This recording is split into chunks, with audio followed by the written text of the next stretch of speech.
1977, na cidade de Enfield, ao norte de Londres, uma casa comum, geminada, de 2 andares e tijolos desgastados, tornou-se o epicentro de um dos casos sobrenaturais mais polêmicos e documentados da história moderna.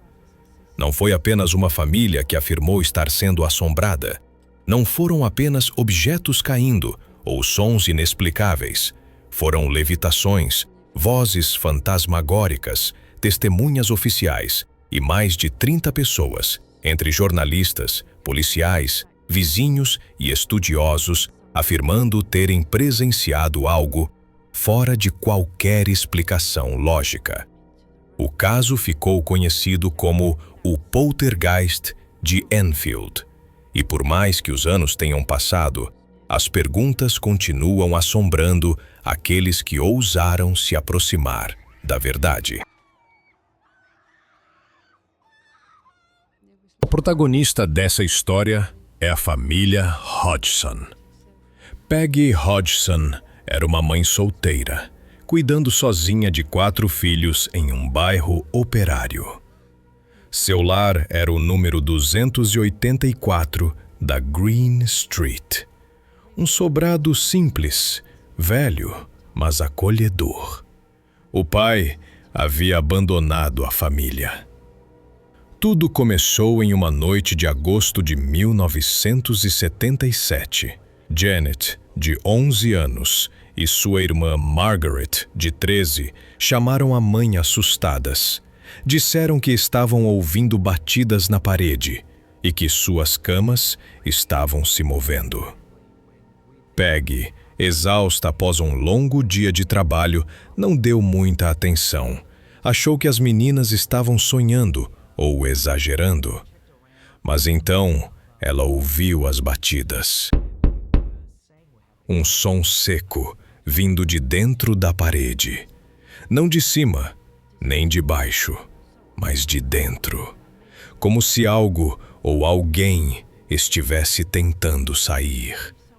Ela entrou no quarto das meninas, viu uma cômoda pesada deslizar vários centímetros sozinha e pela primeira vez em sua vida, correu para fora de casa com os filhos em pânico. E nos dias seguintes, tudo ficou pior.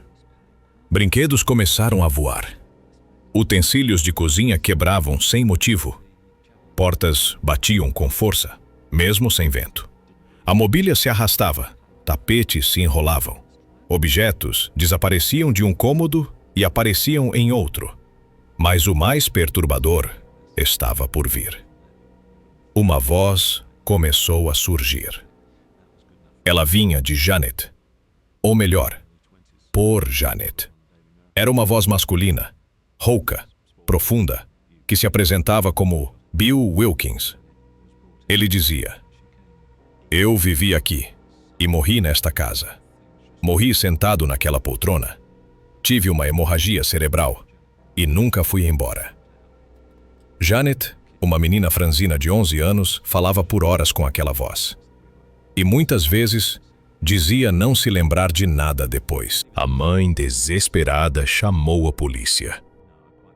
2 oficiais foram até o local. Uma delas, WPC Caroline Hibbs, testemunhou algo que até hoje não consegue explicar. Enquanto conversavam na sala, uma cadeira deslizou quase 1 metro, sem que ninguém a tocasse. Ela escreveu isso em seu relatório oficial. A imprensa também apareceu. Repórteres do Daily Mirror presenciaram brinquedos sendo arremessados sem motivo. Fotografaram, filmaram e viram com os próprios olhos o inexplicável acontecer. Foi então que a Society for Psychical Research enviou 2 de seus membros, Maurice Grossi e Guy Leon Playfair. Eles passariam mais de 1 ano acompanhando o caso. Eles gravaram horas de áudio, instalaram câmeras, ficaram semanas na casa, dormindo no sofá, acompanhando a rotina da família. Janet foi filmada sendo arremessada da cama, levitando por segundos. Cadeiras caíam sozinhas. Um brinquedo Lego acertou o rosto de Maurice e deixou um hematoma. A voz que saía de Janet parecia ter vontade própria. Durante entrevistas, a entidade falava nomes e fatos que Janet jamais poderia saber. Maurice e Guy registraram centenas de horas de áudio. As gravações foram analisadas por fonoaudiólogos e profissionais forenses. A conclusão: a voz não poderia ter sido produzida pelas cordas vocais normais de uma criança sem causar danos severos. Em uma entrevista, perguntaram ao espírito: "Como você morreu?" E ele respondeu: "Eu estava dormindo na minha cadeira e tive uma hemorragia no cérebro."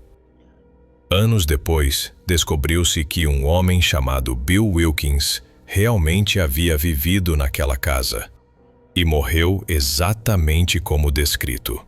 Coincidência? Fraude? Ou prova de que algo estava ali? Dito isso, claro, surgiram céticos.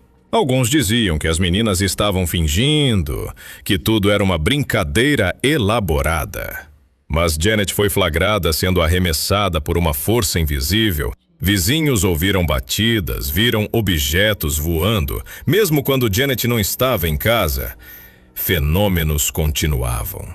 Guy Playfair, em entrevista, afirmou: Janet era uma criança viva, com imaginação, mas o que vi ali não era invenção. Eu vi o impossível acontecer.